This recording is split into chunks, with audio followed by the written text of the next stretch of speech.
O meu é 177, capítulo 10, item 6. O meu é 171. Mas varia de livro para livro. Na prática do perdão, como em geral, na do bem, não há somente um efeito moral, há também um efeito material. A morte, como sabemos, não nos livra dos nossos inimigos. Os espíritos vingativos perseguem muitas vezes com seu ódio, no além-túmulo, aqueles contra os quais guardam rancor.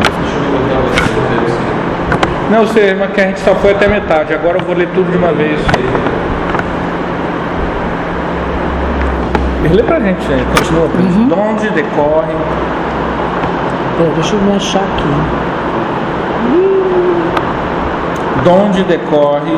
deixa eu começar daqui mesmo. A falsidade... A morte, como sabemos, não nos livra dos nossos inimigos. Os espíritos vingativos perseguem muitas vezes, com o seu ódio, no além-túmulo, aqueles contra os quais guardam rancor, de onde decorre a falsidade do provérbio que diz: morto o animal, morto o veneno, quando aplicado ao homem.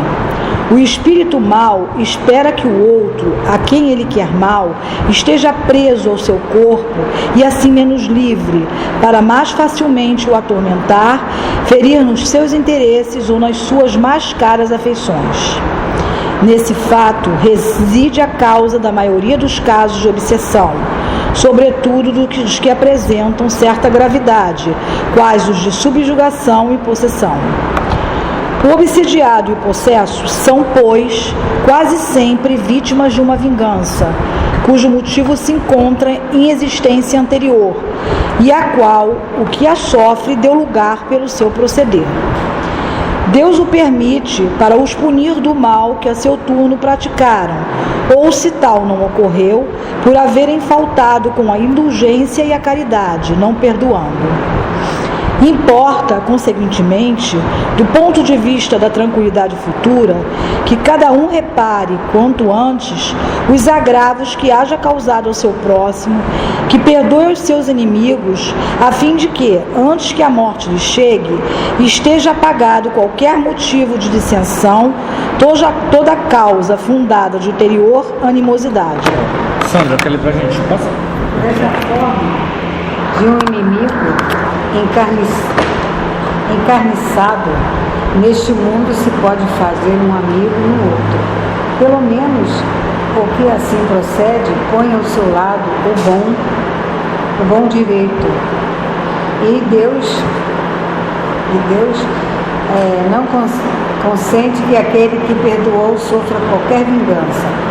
Quando Jesus recomenda que nos reconciliemos o mais cedo possível com o nosso adversário, não somente objetivando apaziguar discórdias no curso da nossa atual existência, é principalmente para que elas não se perpetuem nas existências futuras. Não saireis de lá da prisão enquanto não houverdes pago até o último centavo, isto é, quando não houverdes satisfeito completamente a justiça de Deus. Caneta? Valéria, o que você quer comentar disso que a gente leu? É que a gente tem que perdoar o nosso adversário, né? Hoje mesmo eu estava lendo no meu culto sobre a pena, né? Pena de pavão. Pena de talião. Não, a pena de pavão. Que vai colocando no burrico, o homem está levando, aí vai colocando todos os tapetes, as coisas dele toda. Aí quando chega na pena, no finalzinho, ele coloca a pena e o cavalo, sei lá o que, ele não aguenta aquele peso, né? Então ali vem dizendo que a gente, às vezes, tem aquela gotinha, aquela pena leve, aquilo foi já o motivo para o burrico abaixar. Então a gente tem que evitar também que às vezes o outro está menos adiantado que a gente, né? Adiantado assim em termos, né? Que a gente, e a gente tem que tentar se reconciliar com ele ou não fazer ignorância para ele, porque às vezes ele não está no estágio que nós estamos, tentando nos libertar, no caso daquele velho homem, né? Isso aí. Luiz, quer comentar alguma coisa? Não, você fala da reconciliação com os adversários, muitas das vezes a gente acaba uma pessoa ou outra e você fica procurando resposta, né? O que eu fiz para esta pessoa? A gente nunca se viu, a primeira vez é aquela que fica, foi aquela confusão só e está-se essa confusão até hoje. Eu acho que nem sempre a gente consegue essa reconciliação. Eu vou dar esse exemplo lá dele, eu não posso bater na porta dele, olha, você me perdoe se eu lhe fiz alguma coisa. Você vê o ódio transbordando no olhar da pessoa. O que a gente pode fazer, no meu entender, é orar, pedir a Deus que interceda por ele e que se em outras existências eu errei com ele, que Deus também nos perdoe, né? Tudo bom, eu vou te entregar a nota. Então é complicado essa questão de reconciliação com os adversários. Quando você está trabalhando aqui, parece que uma discussão, a gente senta, não, olha, se eu errei, mas é diferente. Agora, quando você não conhece essa pessoa e ela te ataca, te humilha, te desrespeita, como você vai fazer essa reconciliação? Eu acho que corpo a corpo não tem como. Não, mas eu digo a reconciliação, corpo a corpo, dar um abraço. Não, eu acho que a lição, ela explica isso. Aqui, ó. Lá no final, quase no final, ele diz assim: pelo menos o que assim procede, põe de seu lado o bom direito, e Deus não consente que aquele que perdoou sofra qualquer vingança. Eu acho que essa aqui já diz, responde o que você está colocando. Diante da pessoa que é antipática a gente, muitas vezes você não tem como dirimir aquela antipatia, seja porque a gente ainda tem muito orgulho, né? A gente acha que não deve voltar atrás, que não ganha nada reconciliando. A antipatia, ela é um problema muito sério. Mas há casos que ultrapassam a antipatia. Há casos, como esse que você citou, em que há visível, a pessoa é patológica. Então, nesses casos, a gente tem que fazer o que você falou. A gente faz a nossa parte e deixa o outro. Porque ali, às vezes, a pessoa não está num bom momento, né? Naquele dia, sei lá, sabe? Aquele dia que a pessoa vai no sábado todo dia, mas naquele dia não vai. Tem pessoas que não tem mesmo, já tem, como diz o pavio, curto, por isso que a gente deve evitar, por isso essa história da pena do pavão. Tem gente que não aguenta nem a pena do pavão. Entendeu? Não, mas tem coisa pior. Tem gente que a pessoa é perturbada. A pessoa é desequilibrada, a pessoa é doente, a pessoa é má, a pessoa é ruim. É verdade. A pessoa tem mau caráter, a pessoa tem má índole. E você, muitas vezes, essa coisa de morar em apartamento, prédio, às vezes você tem que conviver com essa pessoa em vila, em apartamento, ou é o parente, né? Às vezes é uma coisa que às vezes acontece. Às vezes a mãe tem razão. Às vezes a mãe vê aquela moça e percebe que não serve. Ou vê aquele rapaz e vê que aquilo ali, né? Eu tenho uma pessoa conhecida do meu trabalho e ela era casada e ela casou na Itália. E ela dizendo para mim, todos os amigos brasileiros na Itália viam que o namorado dela, que é o ex-marido, tinha nada a ver com ela. Só ela não via. Todos, porque ali os brasileiros viviam juntos, né?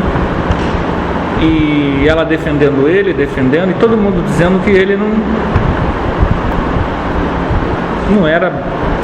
E às vezes a pessoa fica com essa coisa de pele, está sendo ultrajada, está sendo humilhada pelaquela pessoa, mas a pessoa com ela. Aquele caso que você contou no sábado, né? Isso. Qual foi o caso? Não lembro. Isso, exatamente. É outro caso.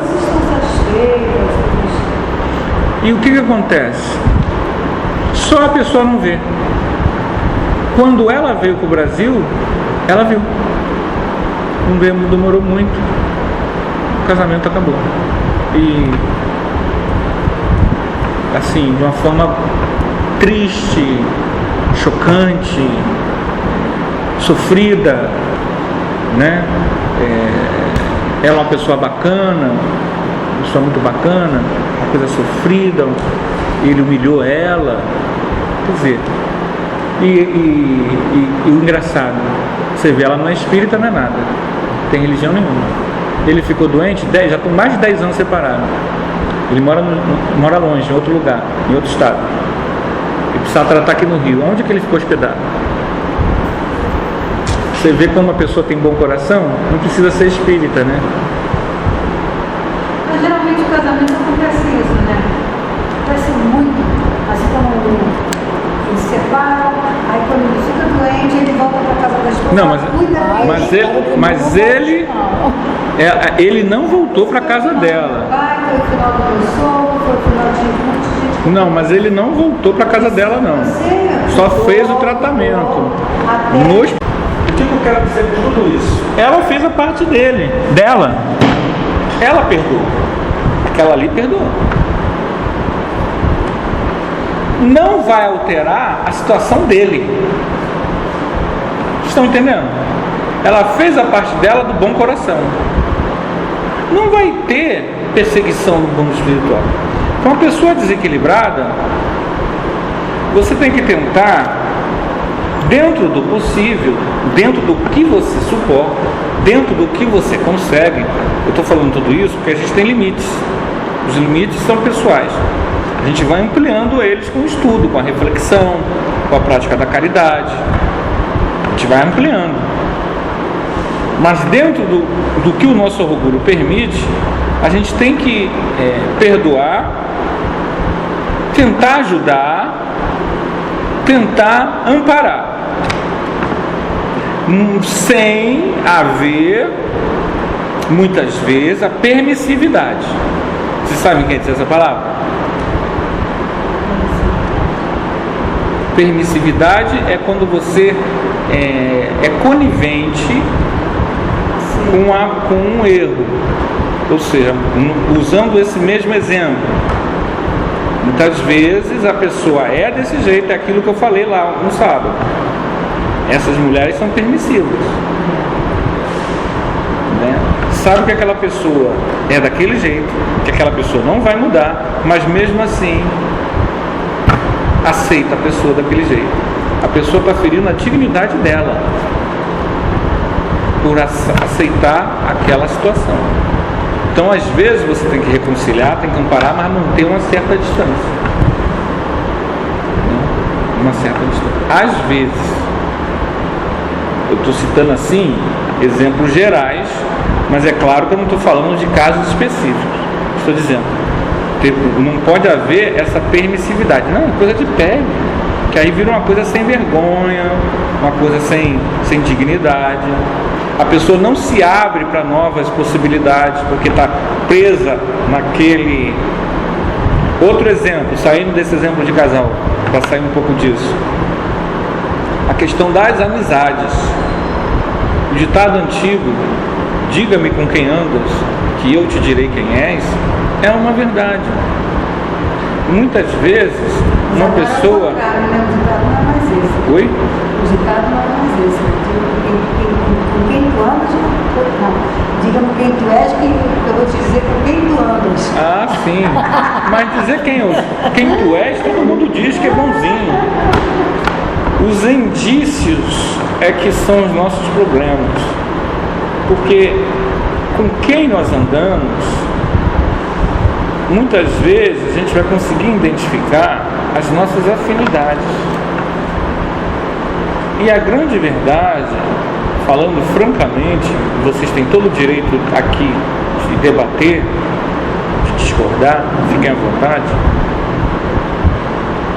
Quando você está buscando uma renovação que visa uma nova visão de mundo, como espírito imortal, certas amizades naturalmente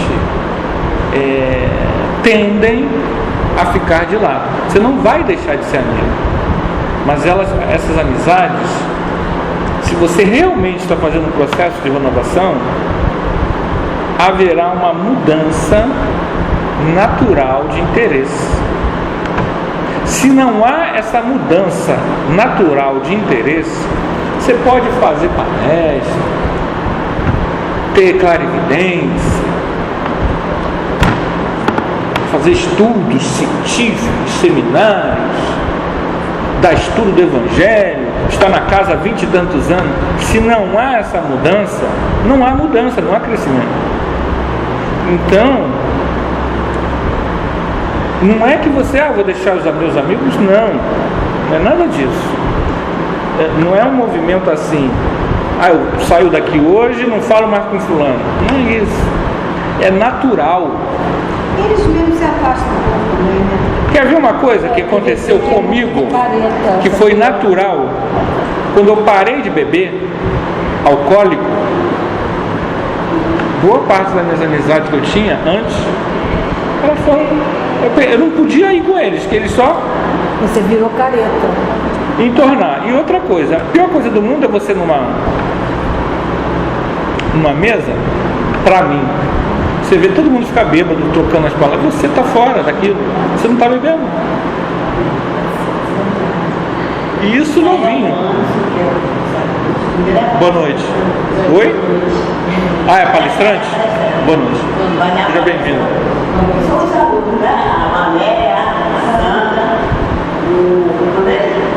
Vicente.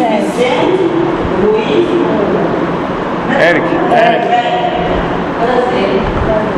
Então, essa mudança, ela é natural. Mas se não haver essa mudança natural, não há mudança na pessoa. E olha só, muita gente não muda mesmo.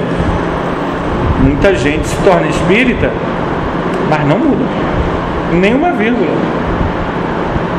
Aquilo ali é como se fosse a novela das 9. A pessoa lê Nosso Lar como se fosse uma novela, não como uma coisa real. Mas diz que o espiritismo não se incomoda com nada, com negócio de roupa, disso, daquilo, né? Tudo bem, cada um tem seu livre-arbítrio, né? Se continua fazendo, né? É o problema de cada um, né? No caso. Não, a questão não é isso. A questão é que, olha só, eu tenho que perdoar quem faz isso. Essa que é a questão. Agora, que não é bom, não é bom. Eu não posso ficar falando mal da pessoa. Estou pegando da lição. Mas a grande realidade é que a doutrina espírita é uma escola de educação de valores. Ela muda os nossos valores. Então, veja bem, eu uma vez estava com 18, 19 anos, aconteceu uma situação X comigo, que para algumas pessoas eu já até contei isso tudo, com relação à bebida, uma moça, etc. E eu botei a cerveja assim, que eu entornava.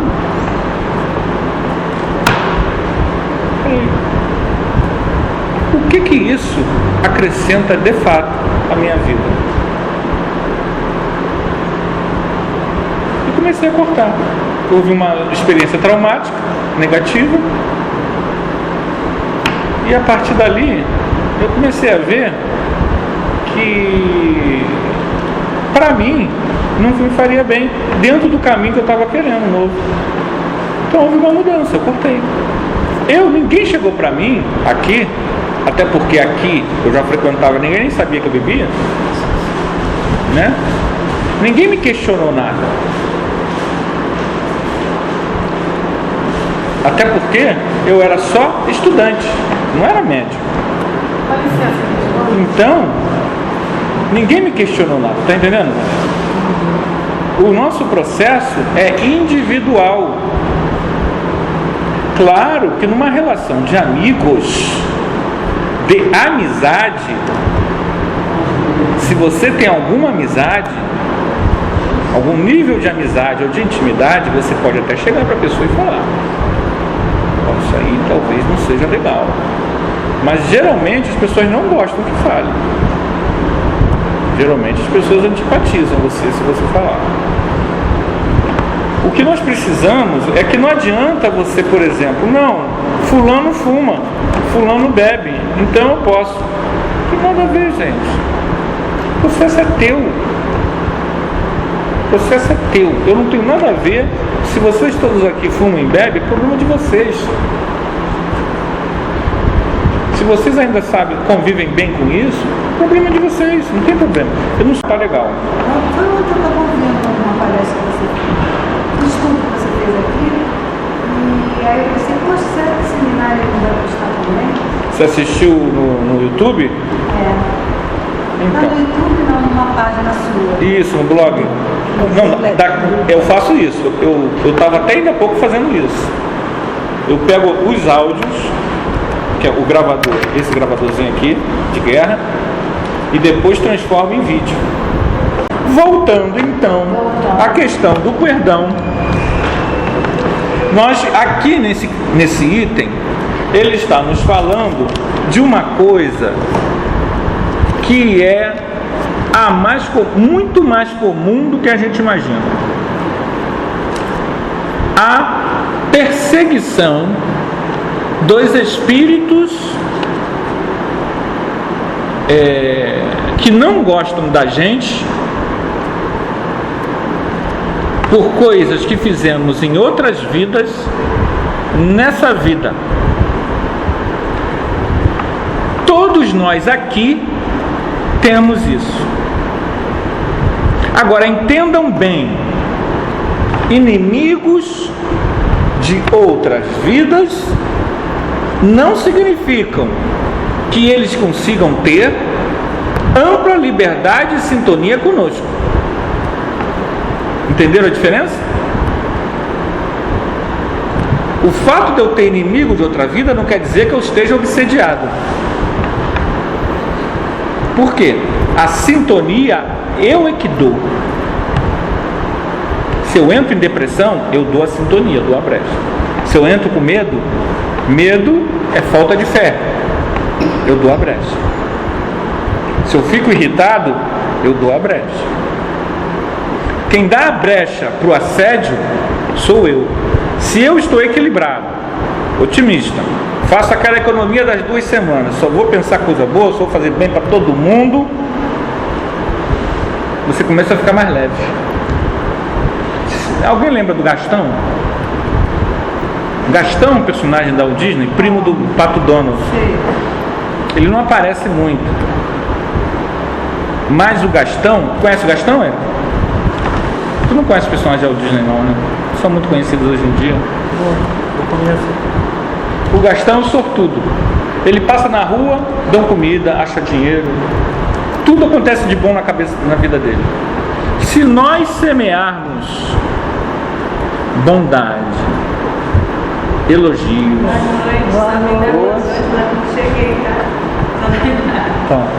amparo, harmonia, socorro, serviço, a gente recebe isso e a gente cria uma redoma de proteção dos inimigos desencarnados. Só que isso ainda é pouco. isso ainda é pouco. Eles ficam caçando, gente, os inimigos, ficam procurando quando eles acham que a gente está com outra roupagem, né? Nem sempre eles encontram. Como eles reconhecem, mesmo você estando protegido, é evidente que eles não vão conseguir nos atacar, né? Eles podem criar algum ruído. E outra coisa, eles podem influenciar outras pessoas, médiums. Porque o que mais tem por aí é médium ostensivo e invigilante. Há pessoas, há casos. O que é a possessão que ele fala aqui? O que é possessão? Vocês sabem o que é possessão? Possessão, meus amigos, é o seguinte: o espírito invade o corpo da pessoa e toma, quase que completamente. A pessoa está tomada. Não é ela.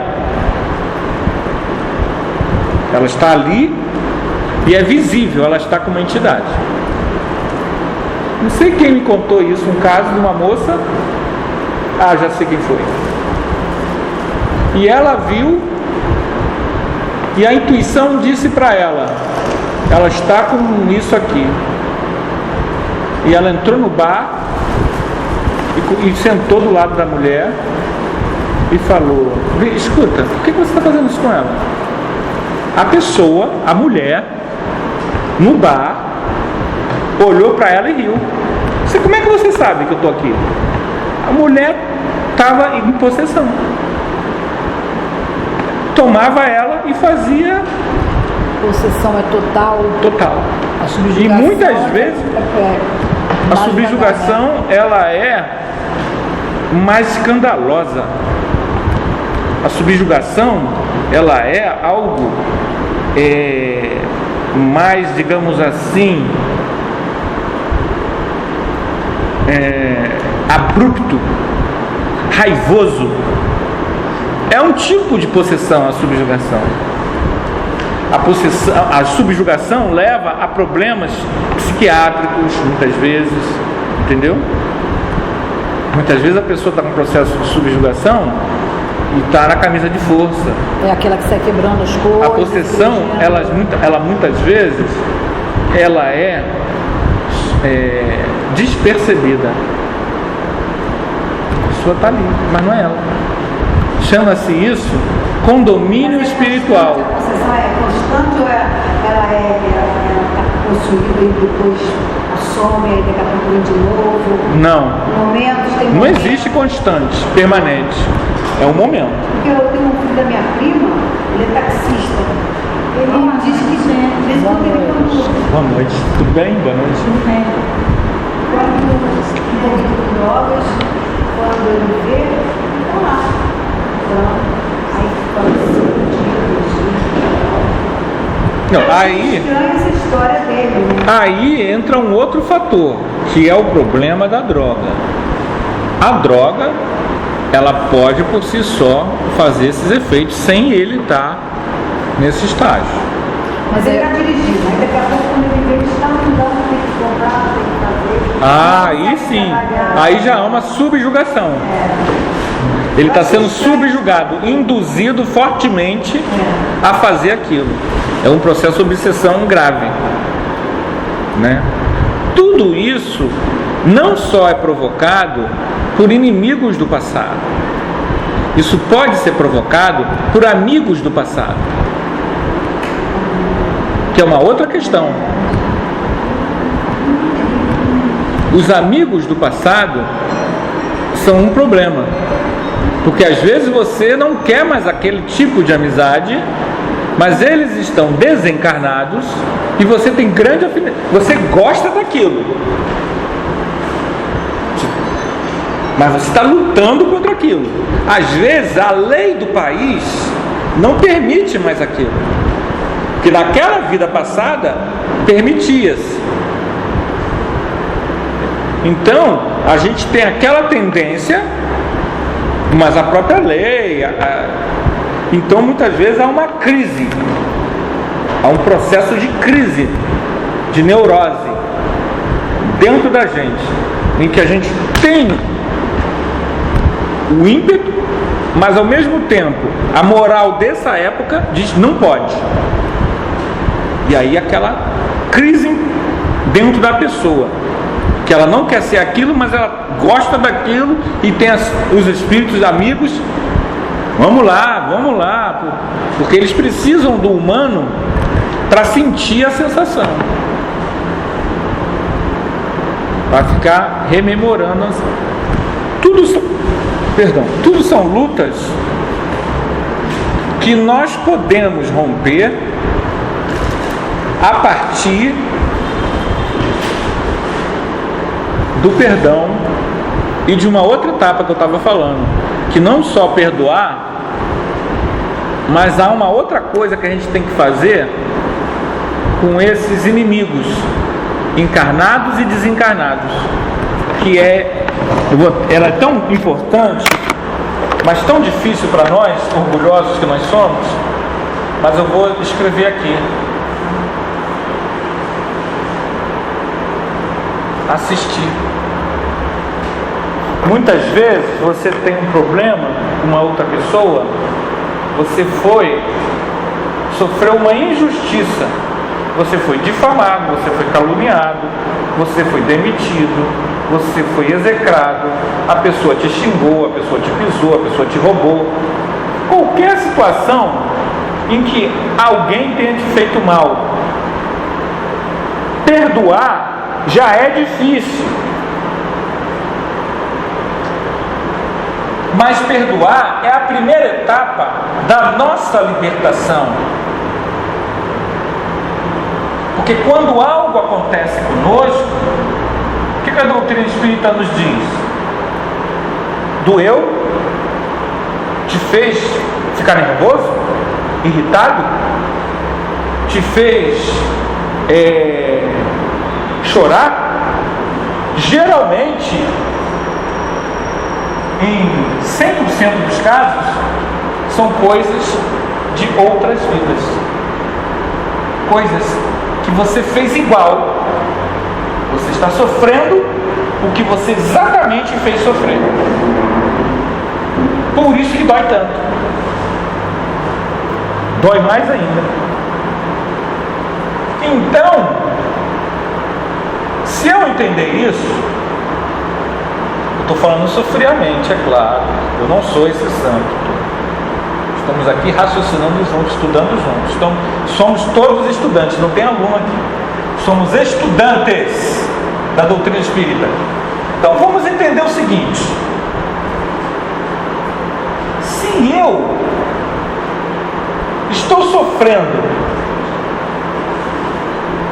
fulano me fez isso, estou com uma raiva de fulano porque fulano me fez isso. Mas se eu, agora com uma visão nova de que eu tenho muitas vidas, estou sofrendo algo que eu fiz no passado, eu só sofri isso que fulano me fez, aqui está fulano, aqui estou eu só sofri isso porque eu, há 300 anos atrás, em 1752, na Espanha, fiz isso com Ciclano e Beltrano, numa outra vida. O culpado de ter sofrido isso, quem é? A pergunta que eu lanço a vocês. Como é que é o seu nome? Você conhece a doutrina espírita? Alguma coisa? Não, mas é bem semelhante com a doutrina da minha religião. Qual é a sua religião? Então já conhece a ideia de reencarnação, né? Tá bom. Quem é o culpado? É o fulano? Nós mesmos. Aí, se eu entender isso não como uma teoria, mas como uma coisa prática, fica mais fácil de eu perdoar fulano. Ainda que ele nem se arrependa, porque isso é que é pior, né? Às vezes a pessoa apronta, mas ela acha que está com razão. Só que o problema não é esse. O problema não é se ela acha que tem razão, se ela pediu desculpa ou não. Porque quem é que está exigindo que ela peça desculpas? Quem é que está exigindo? Não é bem nós. É algo que a gente traz aqui assim, ó. A gente carrega. Não é na consciência não. A gente carrega. O meu, outro dia eu estava tentando medir o tamanho do meu. Aí eu vi que o meu, vocês estão vendo aquela montanha lá? O meu é maior do que daqui até aquela montanha, hein? É o egão, o orgulhão. A gente carrega esse orgulhão, ele exige. Se não falar comigo, eu não falo. Não falar comigo, eu não falo. Isso que a gente tem que é imenso. O meu já estava chegando até o Amazonas. De vocês eu não sei. Vocês talvez, ela é messiânica, uma pessoa mais espiritualizada. Vocês aqui também, tudo gente. Mas o meu é imenso. E é justamente esse orgulhão que a gente carrega, uma cangalha que não é a gente. Isso que é o pior, ele não é, ele é uma coisa, ele é um obsessor terrível, o nosso orgulho. Ele impede muitas vezes, eu vou me humilhar, o que vão dizer? Se eu perdoar ele, perdoar é aquilo que a gente falou no início. Perdoar não quer dizer que você tenha que conviver, que reatar, que você não quer matar mais ele. Não quer se ligar. O nosso inimigo enquanto estamos a caminho? É isso. Só que, veja bem, isso que encabeçou o estudo nosso. É o que Jesus diz. Devemos reconciliar com o inimigo enquanto estamos a caminho. Justamente, Jesus nos diz isso para que nós possamos nos livrar desse orgulho, da obsessão, da subjugação, da possessão, da infelicidade, da dor, de ter que ficar repetindo, ó o Sísifo, repetindo a tarefa inútil. É essa charada. O mito de Sísifo é essa charada. Repetindo coisas inúteis. Quem é que me move para repetir essa mesma atitude de criança mal criada? O orgulho e o egoísmo. Não vai falar comigo? Dá bom dia para mim? Também não dou bom dia. Você não vai falar com seu pai, não? Ele sabe que eu estou aqui. Por que ele não liga? Por que eu tenho que ligar sempre para ele? É o nosso orgulho. Eu estou dizendo o seguinte, gente.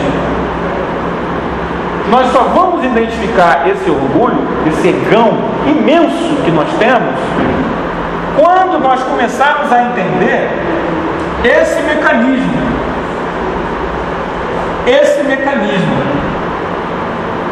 As pessoas nos tratam dessa forma ou daquela porque nós construímos essas relações com o nosso jeito de ser, de sentir, de pensar.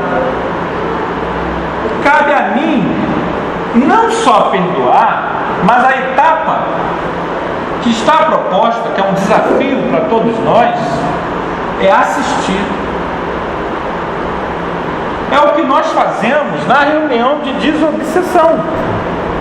Na reunião de desobsessão, em que você vê esses espíritos enfermos, inimigos nossos do passado, você aprende a arte de pedir perdão. A pessoa chega para você, o espírito vem falando coisas que você não lembra, que você não sabe. Ele vem cobrando que você cortou a cabeça dele em 1258.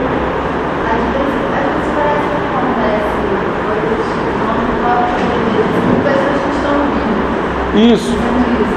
Essa semana aconteceu uma coisa assim comigo. Eu estava com um namorado e minha mãe. E o namorado agindo de uma forma comigo que estava me fazendo me sentir mal. Uma situação. Na semana seguinte, eu reparei que eu estava fazendo a mesma coisa que ele estava fazendo com a minha mãe. Só que a minha ficha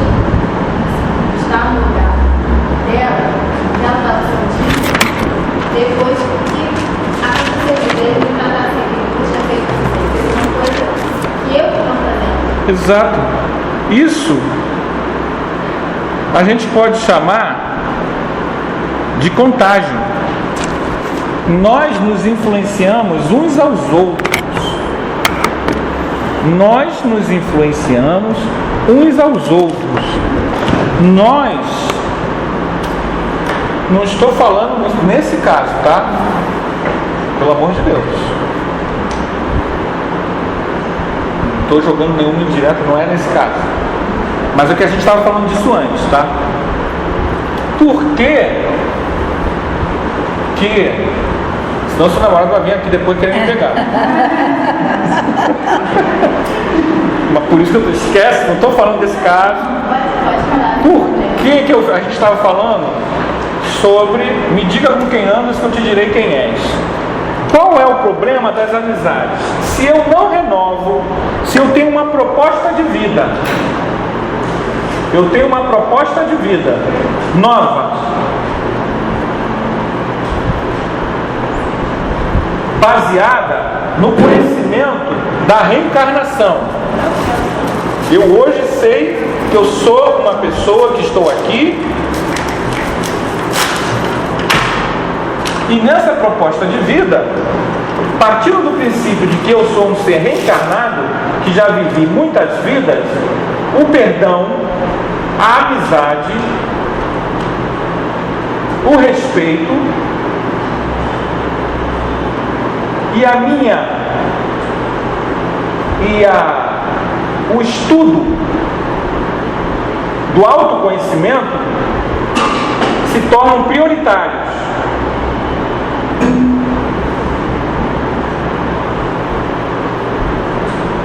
Pouco a pouco, se isso se torna uma prioridade, isso vai ocupar o espaço do meu tempo.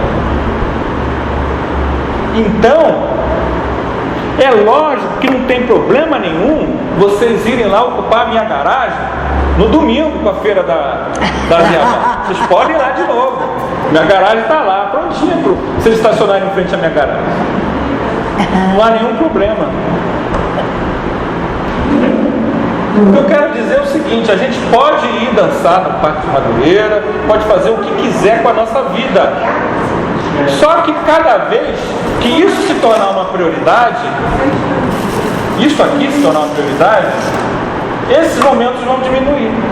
E aí você vai começar a perder contato com certas amizades que vão querer estar sempre. Pô, você nunca pode?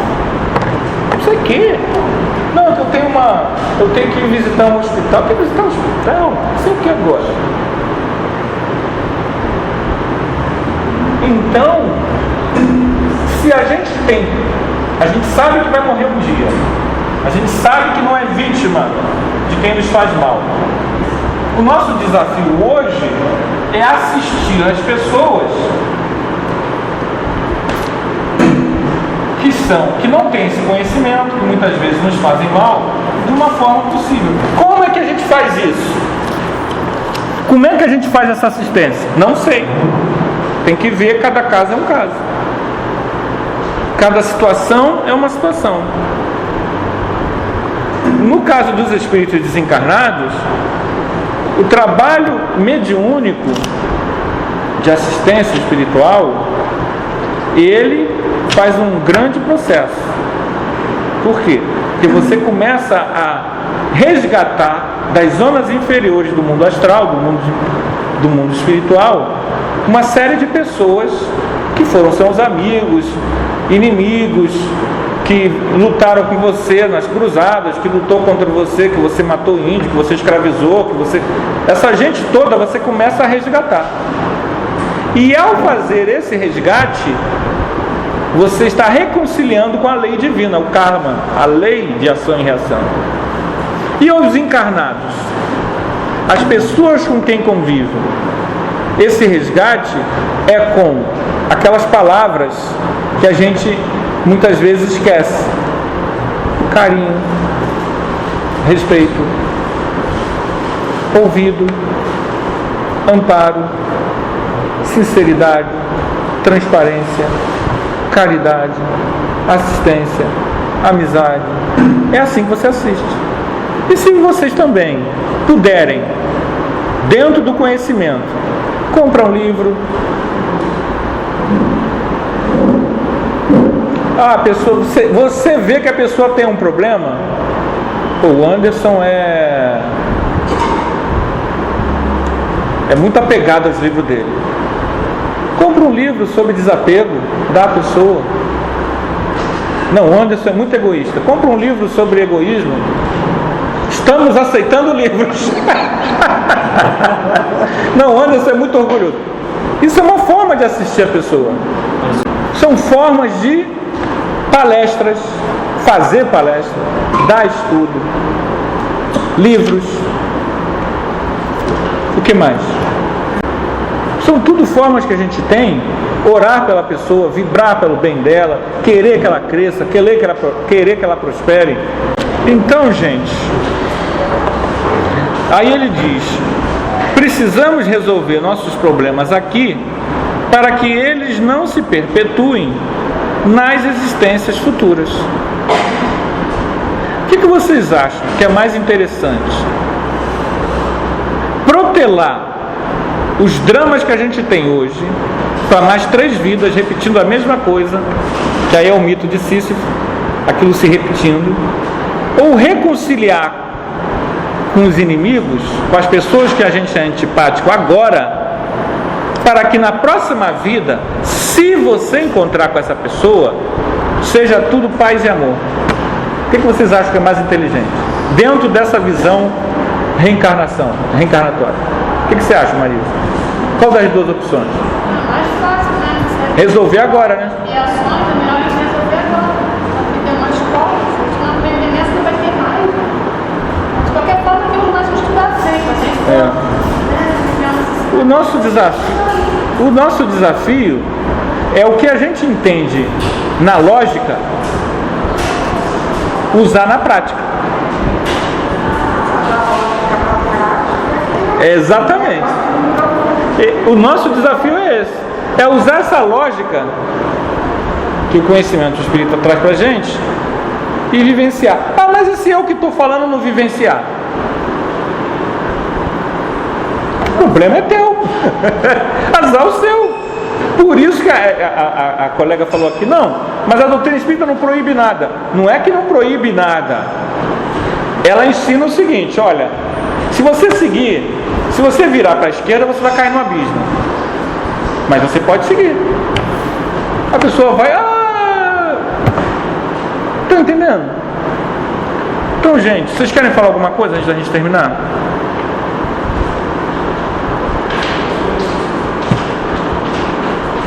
Alguma coisa? Falem agora ou calem-se para até a semana que vem.